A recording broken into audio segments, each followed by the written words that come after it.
সেবা করছে ভগবান। আজকে দুই ভাইয়ের সেবা করেই যেই না বিহারীর সেবা হয়ে গেছে, গোপাল বেশি ভগবান আমার বলছে, দাদা এবার তবে বিদায় দাও আসি।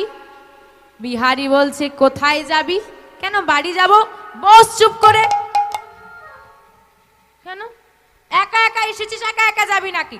ফাঁকা রাস্তা, চারিদিকে জঙ্গল, কোথায় কি হয়ে যায়, বস আমার সঙ্গে যাবি।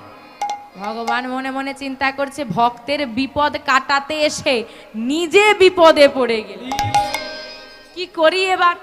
কারণ অরিজিনাল গোপাল তো ঘরেই আছে, আবার যদি একটা গোপাল যায় কি হবে?